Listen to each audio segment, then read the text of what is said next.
Good evening, everybody. I'm Modupe Akinola, an associate professor of management at Columbia Business School, and I'm also the director of the Sanford C. Bernstein Company Center for Leadership and Ethics.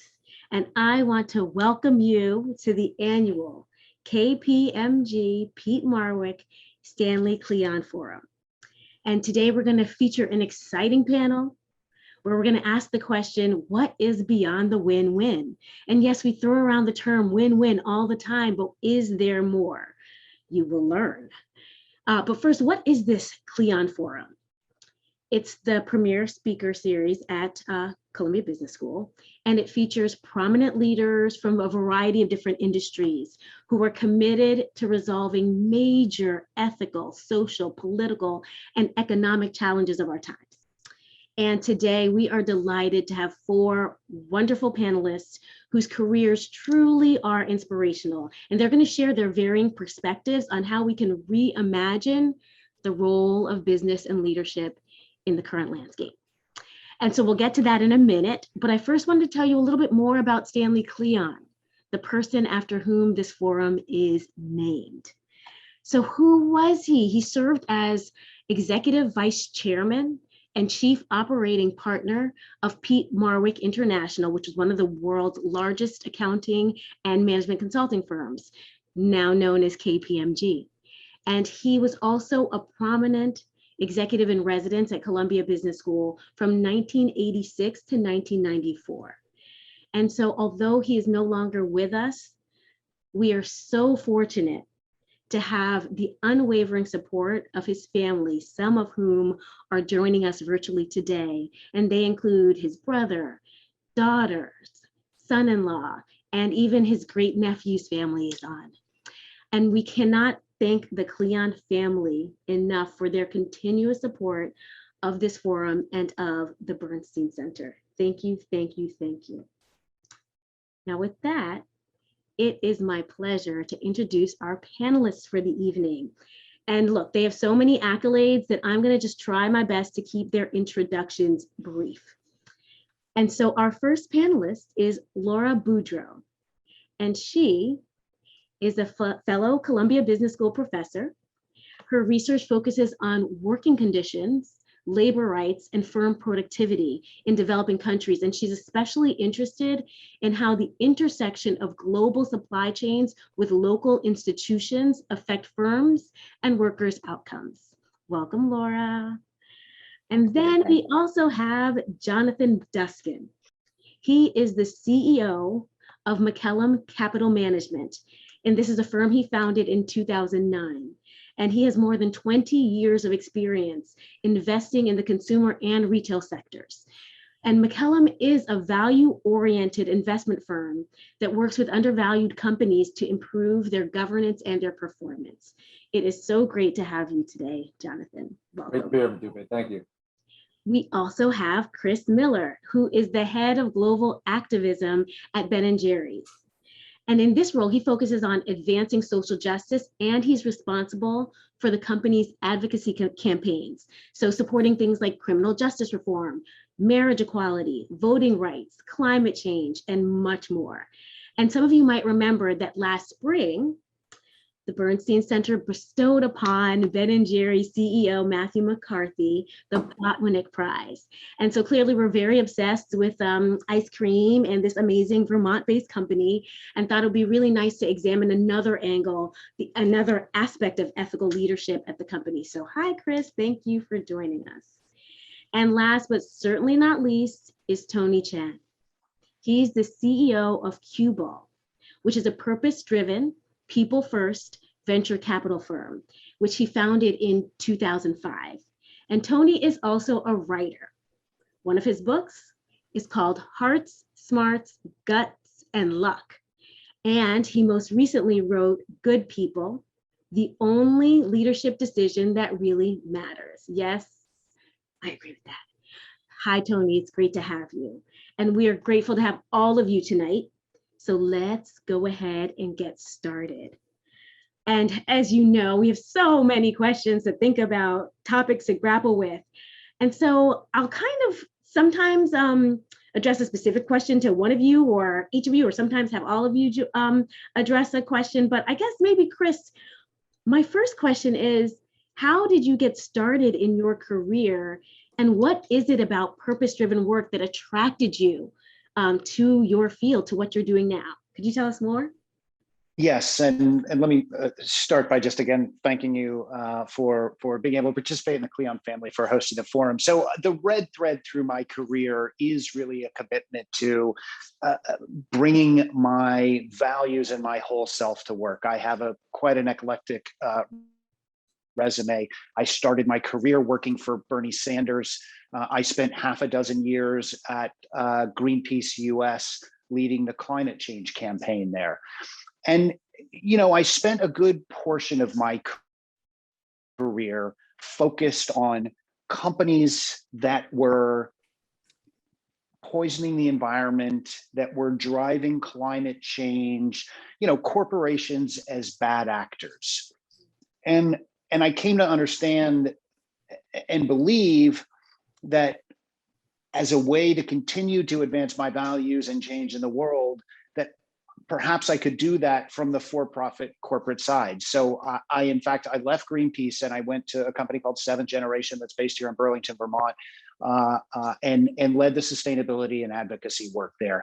I think there is a huge opportunity for companies to be a part of advancing and addressing some of the most serious problems that our society faces. I think we're at a time where we have a lack of faith, unfortunately, in many government institutions, and for better or worse, corporations are incredibly powerful entities. And so, you know, I see the work that I lead today and am a part of at Ben & Jerry's as, you know, a logical extension from my work at Greenpeace or on Capitol Hill working for Bernie Sanders. The opportunity to be a part of corporations being advocates for change and acting within the context of greater societal good, just not just their own narrow self-interest, is I think a really powerful opportunity. That makes perfect sense, and to see that progression and to be able to then make a difference in a different area must have been, or must continue to be, very fulfilling. And I'm curious, Jonathan, what about you? You started this company and it wasn't in existence, which means that maybe you were looking to create something that would then help you bring your full self. Can you tell us a little bit more about your journey, Jonathan? Yeah, sure. I'll start off by saying Chris and I have somewhat different backgrounds. I came up through a very traditional kind of Wall Street, you know, corporate finance. I started as a banker. I worked in sales and trading, and then worked in research, and then I went to the buy side. And, you know, I guess I would say maybe I'm the poster child for it's never too late, you know, to get started, to try to do some good. And, you know, maybe the first part of my career was, you know, climbing up Maslow's hierarchy of needs. You know, I didn't really start with much, and, you know, finally got to a point in my career where, you know, I think it really started to matter. And, you know, I echo a lot of what Chris said from the corporate side. I think we can do so much better, and we can all do well by doing good. And there's such a role for corporations to play. I will just make one quick clarification. I'm an activist. If anybody looks at my bio or website, in that context, I'm an activist. I find things that are broken in the public markets. I make the investment and I try to fix them. More and more over the recent years, that also has included ESG, making sure we have diverse candidates, making sure, you know, we're putting forward environmentally sensitive proposals. Look at our coals campaign. We actually had a number of environmentally sensitive proposals that we were making to the company. It wasn't just about you know, improving profitability, but again, it's very much for me in the theme of, you know, doing well by doing good. And I do think there's a place for both in the corporate world. This other venture that Modupe and I have talked quite a bit about. I'm working in conjunction with one of the companies I'm the lead director of. It's a company called City Trends. City Trends serves the African-American community. Probably about 80%, 90% of our customers are African-American. Macellum, in conjunction with City Trends, is launching a private equity fund, and we will be investing in African-American owned businesses that make product to sell into retailers. So vendors, manufacturers, distributors, designers, anybody that makes a product that would ultimately be sold into retail. So, you know, again, we're trying to overserve the underserved. And I mean, it's when I heard about that work that you were doing that I absolutely said, you must be on this panel. Not only that, but also just the other ways in which you have played an important role as an activist investor in changing the dynamics in existing companies. Now, one thing you mentioned, Jonathan, was this kind of like Maslow's hierarchy and climbing up that and before kind of starting your own. I'm curious, Tony, to hear a little bit more about your experience on that journey, hierarchy, and then discovering what was right for you and what you're doing now. Unmute if you don't. It had to happen once. Yeah, of course. Very Yeah, I've had a peripatetic career. Growing up in Newfoundland, Canada, as a first-generation immigrant, I had desperation and ignorance as parents of entrepreneurship, and they make for two pretty good parents. So I think the short version is fortunate to be a tech entrepreneur at the right time. Went on to help do the turnaround of a newspaper company, turning it into Thomson Reuters. And then starting a venture fund, and the logical thing to do after or during that is open up a nail salon. So that's kind of my journey and trajectory. And I would say that the most important part of that Maslow journey has been at the pinnacle of it is a search not for success but significance. That's what I write about, and a sense of wholeness. And I would just double down on Chris and Jonathan by saying that purpose and profit, often when we use those terms, there's an implicit bias or assumption that they are trade-offs, that you can do one and you're trading off something. I fundamentally have never believed that. Purpose and profit are mutually reinforcing allies. And in fact, I feel that I'm a capitalist at heart, but believe so much that purpose must come before product and product before profit. And if you do those things in that sequence, you can create enduring value. The biggest thing in my career, if there was a common thread like that Chris pulled, is a belief that the force that's been against us towards doing that more often has been short-termism. And I believe that short-termism is killing us.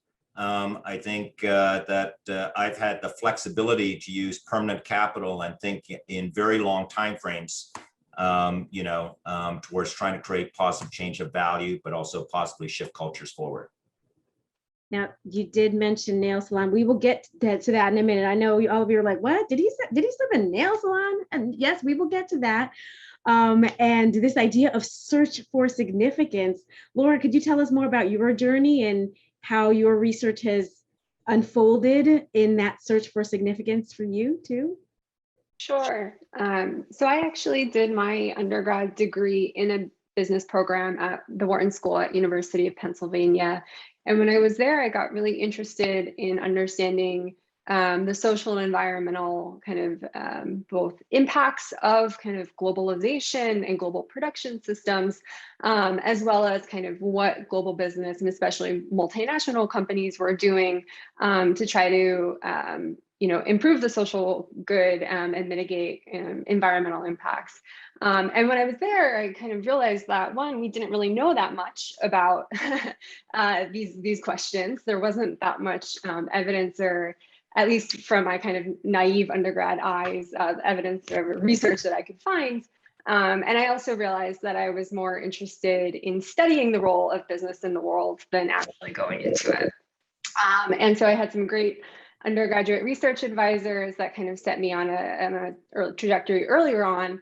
And then in my PhD program, I wanted to continue working on those themes, but obviously we need to be very specific in academic research. And so I really decided to kind of focus in on relationships between multinational buyers in the global value chain for apparel and suppliers in Bangladesh's apparel industry, and focus specifically around kind of questions of labor rights, working conditions in the apparel sector, and think about the role of very large kind of multinational corporations in influencing those labor standards upstream in developing countries.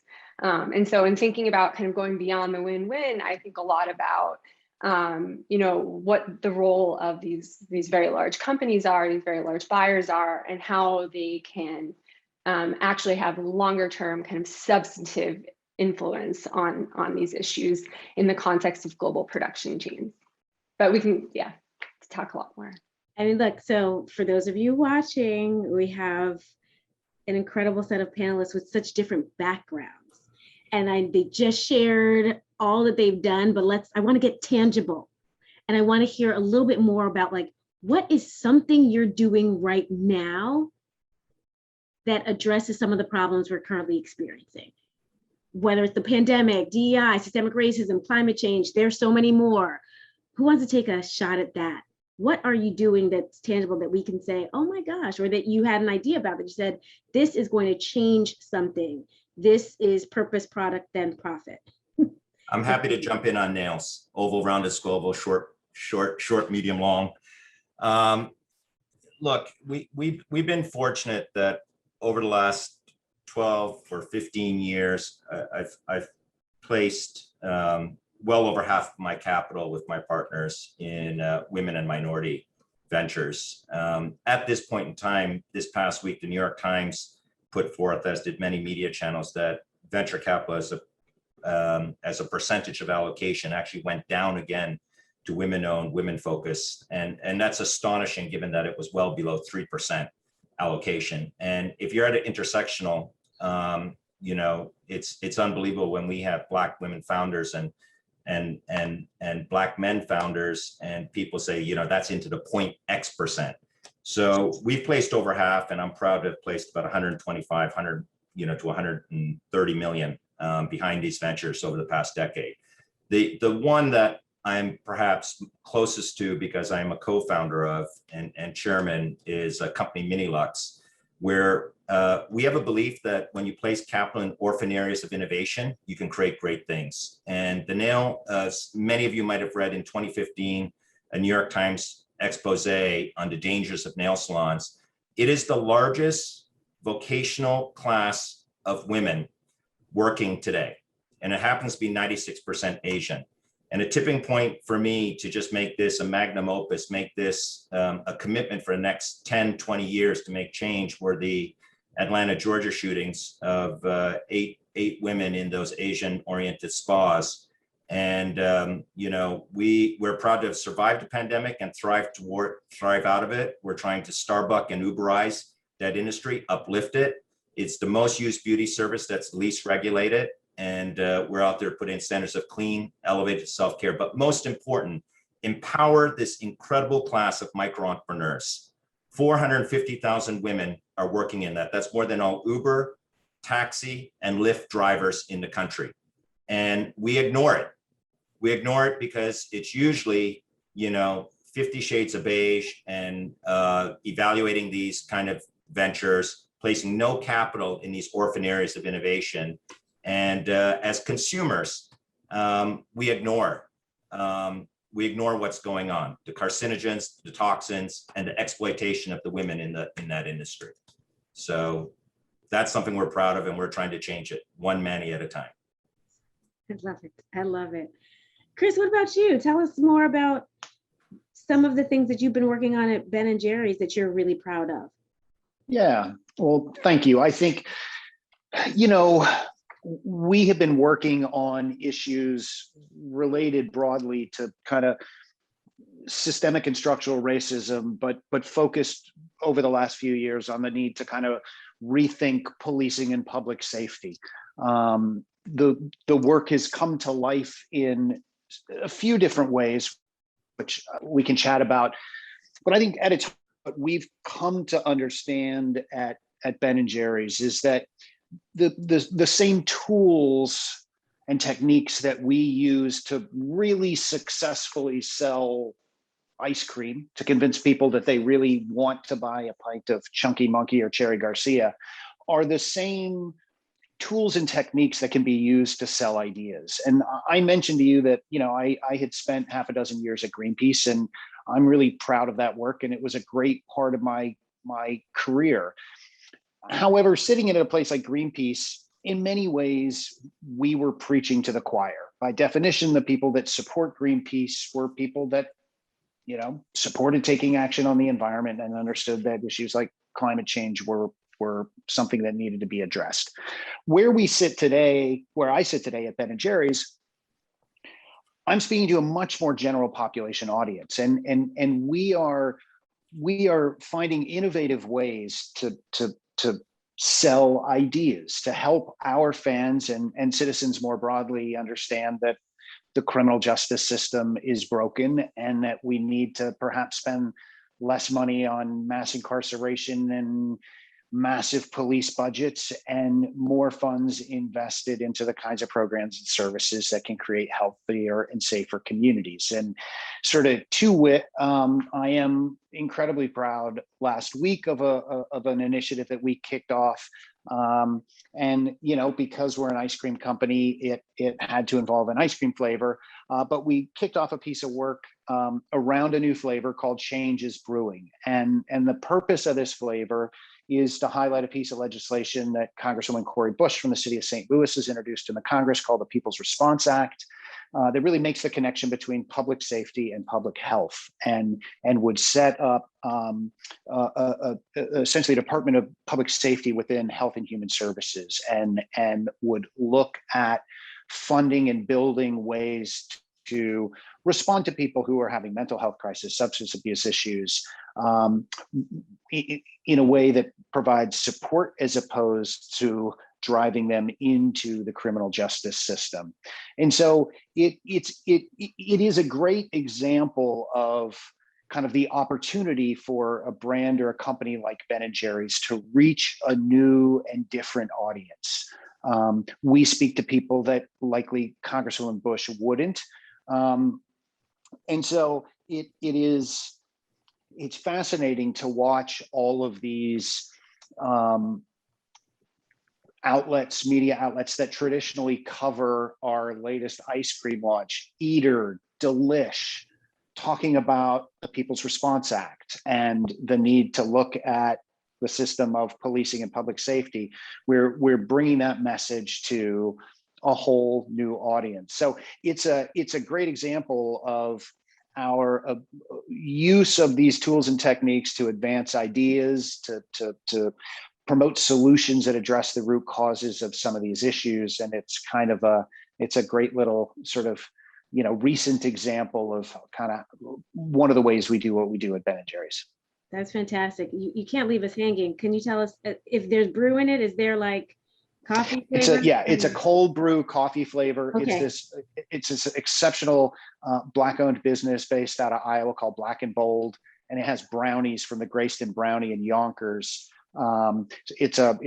It is a fantastic flavor. And finally, when you see it in the store, it has this exceptional packaging designed by a young Black artist named Lacey Jordan. And so we tried to run the thread through all elements of the flavor, and it's a great way to highlight this issue. That's fantastic. So Jonathan, you might not have a new ice cream flavor, but clearly there are other things that you've done on your journey. You talked about Macellum Ventures, but there's other stuff. What are you the most proud of in terms of making change? I think it probably falls into a couple different buckets.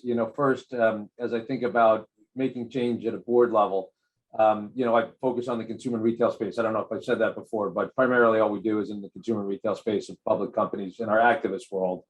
And, I look at so many companies that are being poorly run, and, we have a lot of sayings in our business. One of them is, the fish stinks from the head. If something's bad, it's usually because the leadership is rotten. And that usually starts with the board. And you look at some of these boards of companies that have customers that are predominantly women, and there are no women on the boards. And you kind of scratch your head and say, no surprise they're failing. They don't know what the end market is, what their customers want, and they don't have enough perspective. So in the last bunch of years, I think we've run 6 or 7 different campaigns, and we've been responsible for putting 20 African-American women and or just women. So between African-Americans and women, we've added 20 diverse candidates to boards. And the same obviously goes, for City Trends I mentioned before. This was a board that had no African-Americans on it. 90% of the customers were African-Americans.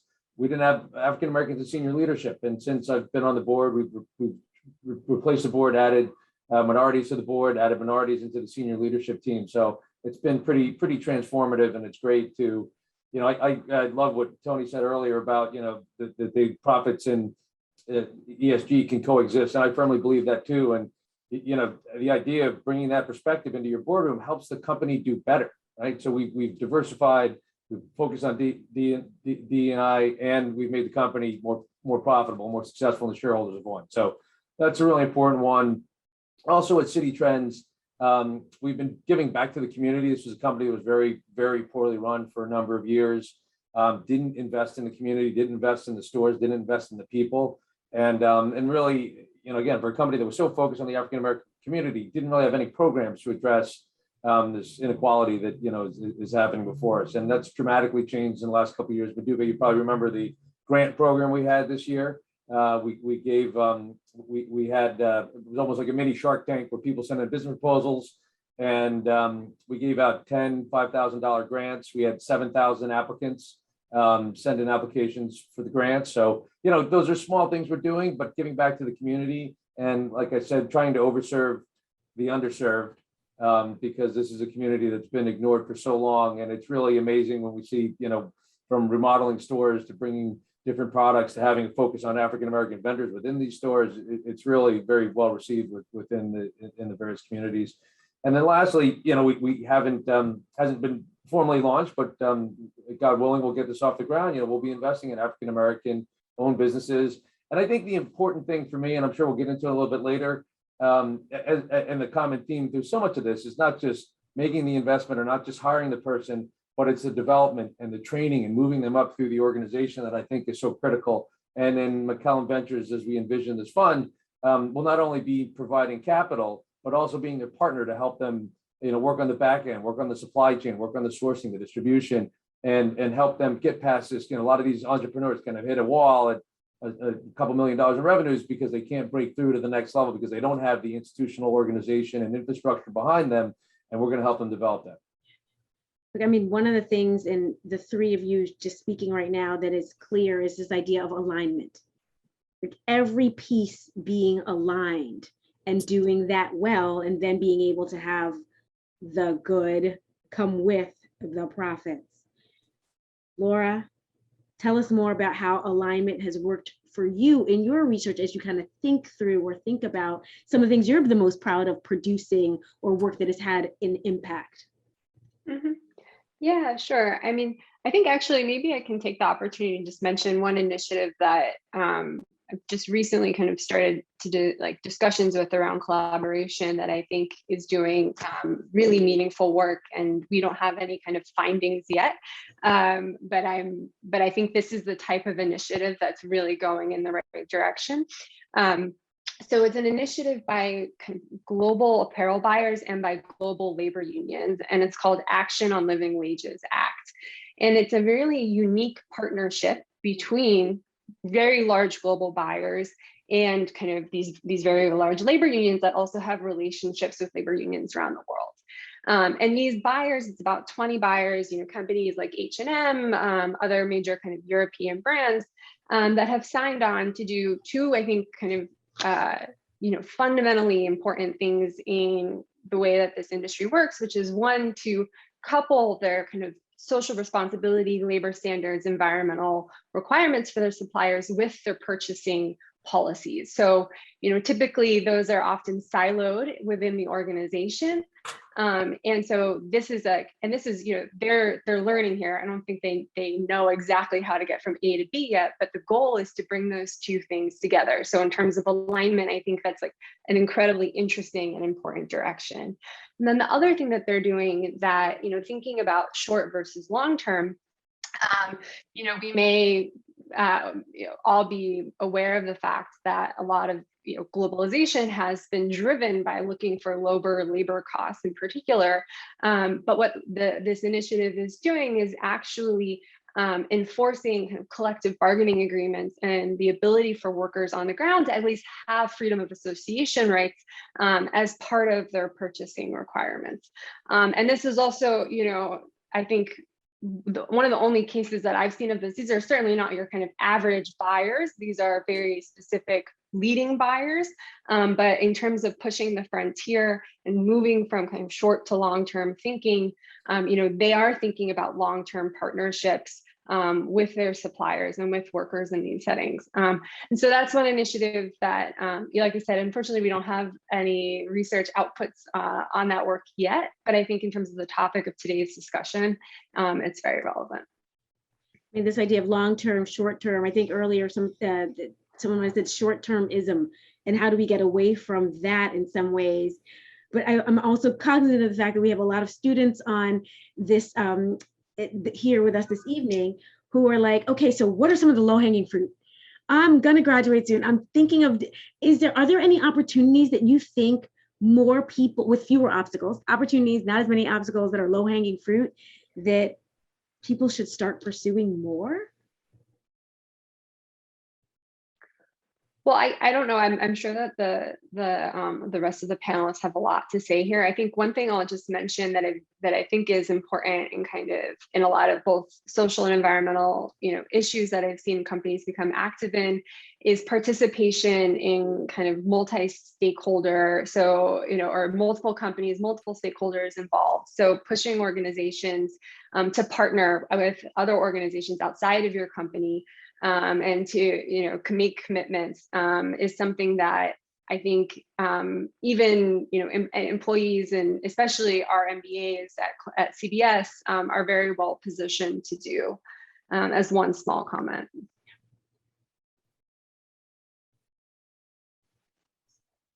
I mean, I might jump in there real quick as well. I mean, I think a piece of low-hanging fruit that more companies should be engaged in, sort of building off of Laura's point here, is bringing sort of untraditional partners and allies into discussions inside our company. So, I suggested to you that, we've been working on these issues of racial justice broadly and specifically around criminal justice reform. I'm sitting in Burlington, Vermont. It's one of the second whitest. It is the second whitest state in the country.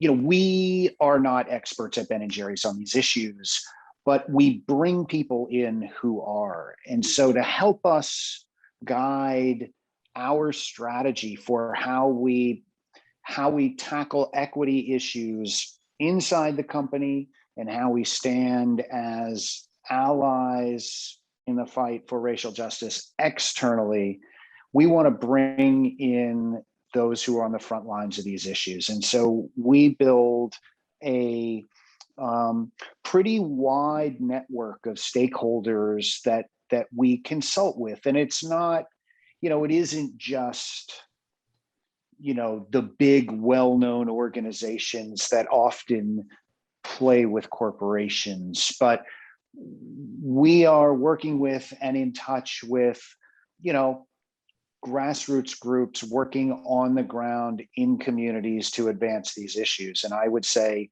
something that companies who are, looking to impact these issues that society is focused on, to take their commitment to things like, climate change, better environmental practices, or equity inside the company and translate it to work outside the company, that bringing those kinds of voices to the table doesn't happen enough. I mean, I also hear you saying that then also students should be building relationships, because how else do you get to know about some of these people to bring to your organization in terms of trying to create these great collaborations. I'm also just cognizant of the fact that all of you are in kind of like retail consumer products. How about other areas where more change is needed too? Any thoughts on that, on how other areas our students could be focused on to really make a difference, either outside of their companies or within? I mean, I don't know that there's industries where this doesn't apply, right? I mean, I don't think commodities or healthcare or tech operate outside of these dynamics. I think every company is dealing with this problem. The fact that we needed more African American representation on the City Trends board was certainly because we had African American customers, but it didn't need to be. Bed Bath & Beyond wasn't predominantly an African American constituent, nor was Kohl's, but we had to add diversity to those boards too. So, I think the same would apply to an energy company or tech company or a telecom company. You need diversity. You need diverse perspective in the boardrooms. You need diverse hiring, and you need to kind of monitor that DEI is taking place throughout the organization. And again, a big one for me personally is not just monitoring it, but the training and development of talent. You've seen, in my world, a lot of the financial institutions have been hiring pro rata for years, right? But after that, it stops short, and their ability to groom people and bring them up through the organization, I think, is what they have to focus on next, right? The hiring them is easy, but getting them to the VP and associate and director and MD level, that's what is so important to really bridge this gap. Yeah, Modupe, for the students out there, I just remind them all they're graduating with an amazing CBS degree. And that gives you a shelf life of credibility for at least 2 to 3 years to do any damn thing you want. So I suggest you go out and do what is true in your heart. And if it doesn't work, go back to the compromise that you're contemplating in your head now, because it is like you've gotten this incredible insurance policy. And, I think we should encourage more for people to follow that passion, whatever it is. It doesn't matter if it's tech, commodities, working for a global conglomerate that's purpose-driven like Unilever, a venture firm. We've had, I think, some of our best success recruiting, actually doing a non-recruiting event at Harvard Business School. We should do it at CBS, where we really focus on what is meaningful to someone. What are they trying to do? And I think the shift for corporations today, and Reid Hoffman writes about this, and I'm fortunate enough to be involved with him on his content, on a content venture, Wait What? But he writes about, the notion of tour of duty, and the shift for corporations to move from a mindset of a corporate employee bond of loyalty to one of mutual allies. And we need to shift our mindset that we're mutual allies. We're not looking for a bond of indentured servitude and loyalty. That world has gone past. What we need to do is encourage that there's mutual benefit, to encourage people to learn as much as they can, contribute positively, and move on. As mentors, we need to encourage people to do what's in their heart, whether it's in our corporation or outside. And that actually creates great long-term benefit, in the long run. I found that time and time again, when you push people to what's in their heart, everyone wins. But Dubé, I'm sorry, I don't know if you're going to ask another question, but I was going to circle back, maybe to the low-hanging fruit question and springboard from one of Tony's observations. I would say I think this is incredibly low-hanging fruit, yet I have no idea how to accomplish it. And in the spirit of what Tony's saying, one of you bright, starry-eyed kids, go out and figure this out. One of I think the biggest problems we have in wealth disparity in the country is ownership and equity ownership. And so much of the wealth has been created from the stock market. And I think we need to push ownership down through organizations to lower and lower levels, so people can participate in the growth of the stock market and the growth of the companies that they're serving, right? So if you have all these companies that employees that act and think like owners, I think you can start to bridge some of this gap, right? Because they think like owners, they're better employees, the companies perform better, the stocks perform better, and the stock that you gave them is now worth more, right? So I think this notion of ownership economy and having more people act like owners, feel like owners, and then benefit from ownership is real low-hanging fruit, but I don't know how to accomplish it. So hopefully someone in the audience is going to come to us in a couple of years and tell us they figured it out. We will hold you in the audience to that, by the way, to come back and share those successes. Other pieces of advice, Laura, do you have any advice? And especially for people who might not be very hopeful, who are kind of feeling like, I'm so discouraged by the state of the world. How can I make a difference? Yeah, I mean, so I completely second Tony's advice on, following your heart and doing what you're most passionate about, because you will be, not only most fulfilled, but also probably most productive in terms of, what you actually accomplish. I'll just mention, one trend I think is interesting is that we've been seeing a lot of very high-skilled employees. So, people that look like our MBAs, kind of also who are employees at companies that may not be mission or purpose-driven, especially in the tech sector, really starting to kind of organize and push their employers. And I think that's a super interesting trend. And it doesn't have to be they're forming a union or going to an extreme.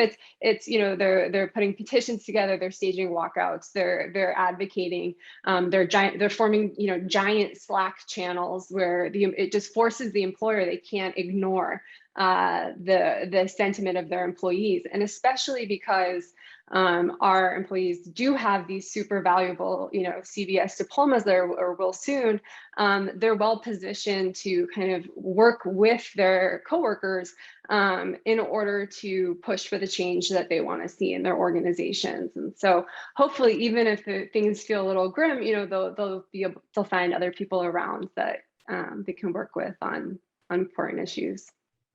Social movements, collective action, and to this point of like moments of grimness, does anyone have an example from your personal experience where you did feel that moment of grimness and not sure, and then you used that as energy? I'll go back to mini Lexar nail concept. On March 13th, about a year and a half ago, we had grown to 575 team member base in that business, which I'm very proud of. Within 2 weeks, we had to shut down everything and we went down to 6 employees. No one, as much preparation as you can have. And I know Jonathan must think about this. In addition to that, I with my partners, held about 100 other leases across the country through various retail, restaurant, trade, and no one expects you to go from, X millions to zero in a matter of weeks. And how you focus and treat the people at that time is a moment of truth. How we thought about what we needed to do with our hourly workers and, and set up an emergency resiliency fund. And so I would say that they gave great hope. People gave great hope. I found an amazing silver lining in the pandemic to see the humanness of so many people. We had a client come into a studio salon, give $1,000. We suddenly, that went to $2,000. We then had $55,000 or something in a resiliency fund. We had employees helping each other, people volunteering to help people get benefits with government.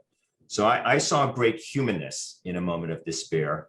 And with all the negativity that's happened and grayness that we've witnessed, those are very much undercurrents that I think have been there as part of society with all these various movements. And I think that I'm an optimist, and I believe that bringing them forward in greater force is going to be greater for change. And, I'm proud to say that, from that time, we're back up to positive comps, going to double that employee size, rising out of the pandemic as one of the most resilient brands and preparing for a public listing. So I think that there is, going from the darkest dark of night to famine to hopefully, some better times ahead. There is a silver lining. I want to make sure to have some time for questions from the audience because we already have some. So I'll pose this one to you.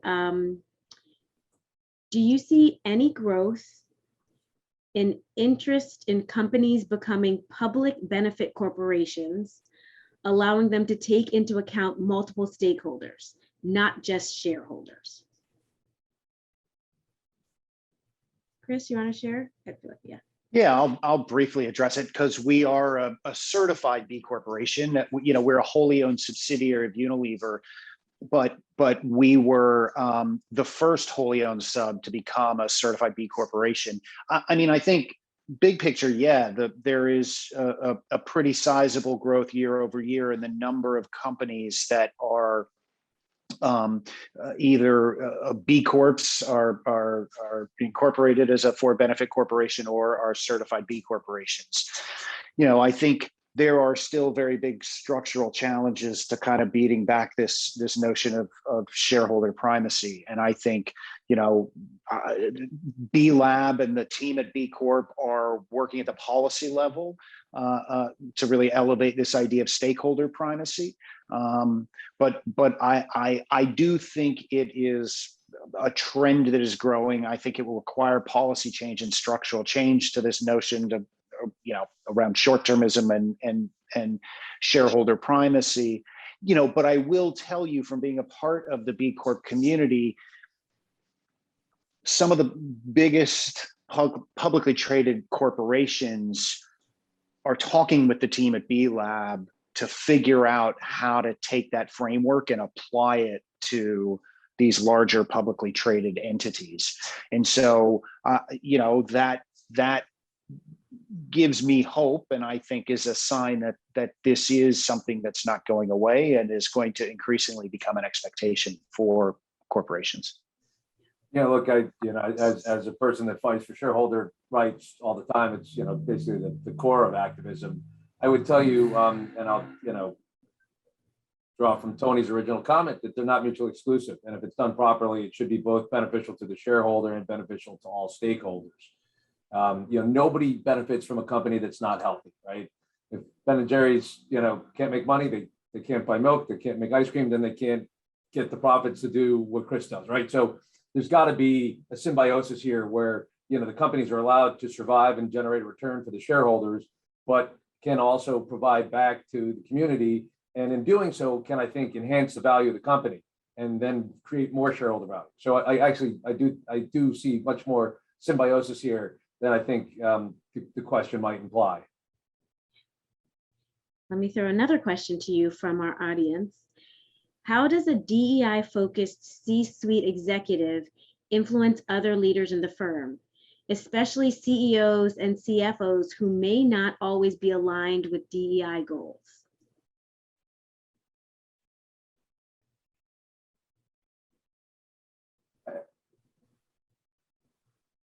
I'll take a crack at it. I mean, I don't think you can have a leader that's not focused on those things. I mean, I don't think in this day and age it can happen. If there's disparity, we're all inspecting what we expect now. And, every company in their 10Ks and in their proxy statements have diversity tables and income, equality tables. And I just, I'm sure some exist, and there's always going to be some bad players. But I think, we have this term in retail, inspect what you expect. And I think more people are inspecting this and want to see the numbers and want to peel back the onion. And I think it's probably really hard for a leader that doesn't want to drive those values to, stay in that seat.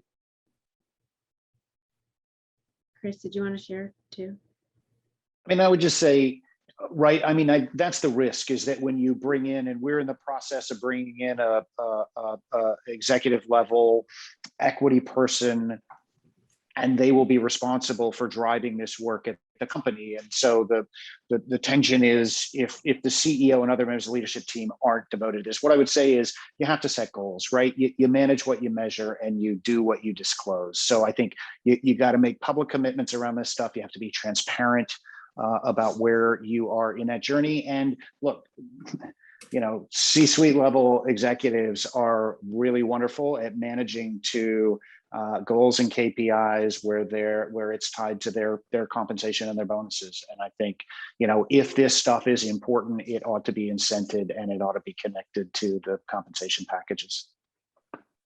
And, as Laura said, then, and collectively act if you can to try to ensure that that's happening. I mean, I know it sounds easier said than done, but we've got to try somewhere in some ways. I'm curious. Yeah, I would just say that for the younger folks too, I mean, the C-suite, and I agree with some of the, analogies that Jonathan said, put forth, fish rots from the head, sweep stairs from the top. But at the same time, every single person in an organization is an agent for change. We've had some of our most successful businesses like Shape Up and partnering with Richard Branson on Virgin Pulse, where it was peer-to-peer accountability. And two examples of startups I've backed, actually by African-American founders, one Landit with Lisa Skeet Tatum and another one Jopwell, are really trying to encourage to shift cultures throughout the entire talent base through personalized career pathing. And I think the very best leaders, it's a larger philosophical discussion, at least my take is wholeheartedly servant leadership. It is one where the leader's responsibility is to create other leaders, not just to create followers. And everyone in the organization has an ability to effectuate positive peer pressure towards positive change. And we know that is effective. So, it has to start from all levels of the organization. And realistically, culture change is just going to take a lot of time. But it will accelerate if it's both top down and bottoms up. I mean, clearly to be doing the work all of you are doing, there are certain values that drive you. And I'm curious to hear what a couple of your top values are and how they've contributed to kind of the success of the work you do. And I'll throw that first to you, Laura. Sure, thanks. Yeah, I mean, I think one value that's very important and a kind of key theme running through my research is dignity. So the idea that all people have dignity and that everyone deserves to be treated with dignity, whether you're a poor worker in Bangladesh, sewing a shirt, or you're a C-suite executive. We should acknowledge that we're all human beings and deserve dignity and respect. And so I think a lot of the aspects of my research, while I'm an economist and I think very carefully about trade-offs and incentives and the economics of the incentive of a context or situation, I tend to try to keep that at the center of my research. Yeah, I'll stop there and let the other panelists go. Good one. Dignity. Others? Infectious learning, and I'm an optimist, like I said, so just constant willingness, suspension of disbelief. If you can listen to an idea and try to think of every reason why it might work before criticizing why it won't, you'll live a lot happier, and some of those ideas might actually work. So those two things have served us pretty well. Jonathan, what about you? I would agree with Tony. Curiosity is one of the values we rate as high as any. To do what we do takes, you always have to peel back the onion. Where am I wrong? Where can I be wrong? What have I missed? What have I missed? And it's a constant nagging, sense that you have to try to fulfill and keep pulling on that thread of the sweater, et cetera, until you find it. I think another interesting one, maybe along the lines of what Laura was saying, is I feel like, we all work with smart people. Finance has certainly probably gotten their share of, high IQ people, but not often high EQ people. And I think the emotional quotient is so much more valuable in my world, because anybody can crunch the numbers and everybody's good at math. And, we're not splitting atoms here. So it's not like higher math. And the emotional quotient, the ability to communicate and motivate and kind of understand and empathize with people, and I think is so much more valuable than just having a lot of horsepower for what we do. Again, we're not launching a mission to Mars. We're trying to make some companies better and and cut costs and raise margins and get the better brand, whatever it is. But emotional quotient is really important to us. One of the things I want to say really quickly on Jonathan's, sorry, Chris, intellectual curiosity. It's really important, and I feel this again in such a divided country, to foster productive discourse. It is one of the most important elements for good investing, but being able to listen to sides. And one of the things we try to really cultivate a mindset of all new MBA associates or young people coming through is, can you argue both sides? Because when you argue both sides of a position, at least we feel like you understand it a little bit more. And we're not seeking consensus in any of our investments, we're seeking conviction. But part of conviction is being able to argue productively two sides. So I would just say that's another tenet to try to practice. I love it. You're plugging the course I teach. Hello, leadership, by the way, negotiation. There you go. I didn't even get the memo. Yeah, I didn't even send that. I didn't even tee you up for that. What about you, Chris? A value that drives what you do?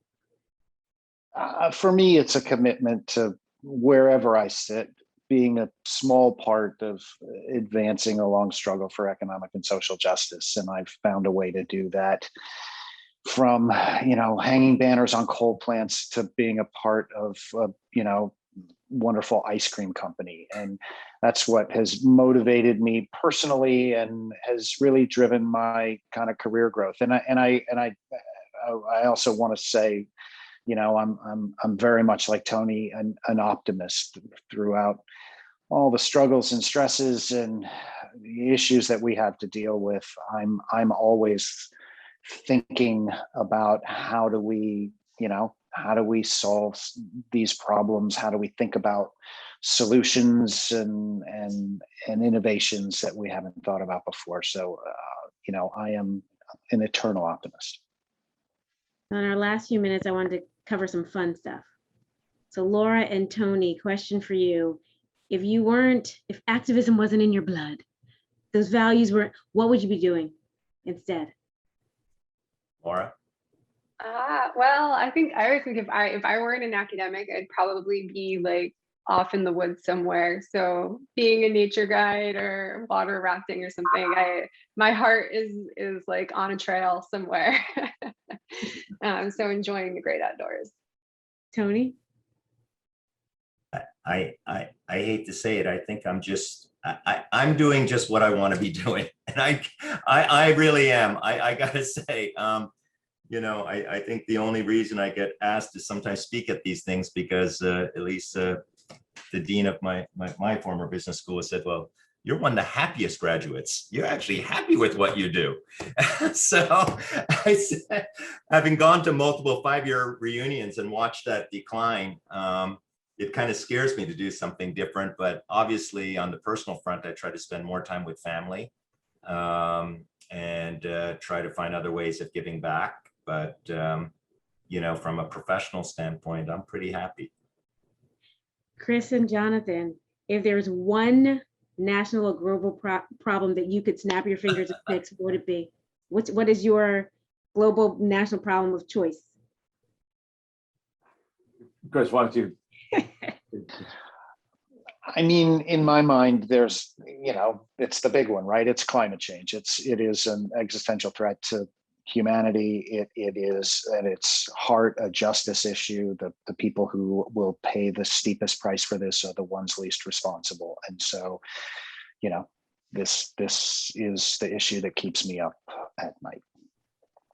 What about you, Jonathan? Yeah, I mean, it's hard not to acknowledge that climate, is the existential threat that we're all facing. And Chris said it very well, that the people who have the least impact today are going to, be hurt the most down the road. And you asked a question about low-hanging fruit before, and by the way, I'm not an expert in this field at all, but like it just appears to me that one of the answers is nuclear. Why aren't we pursuing the nuclear answer more aggressively? You look at France. I think 75% of France is electric grid is generated by nuclear power, and it just seems between electric cars and nuclear power, it seems like there's a lot of carbon that could be taken out of the atmosphere. Anyway, yes, clearly, if I could snap my fingers and change, the climate problem, that'd be an easy one. Well, listen, thank you all for your time, for sharing your wisdom, your insights, your experiences, because I know we all learned a ton.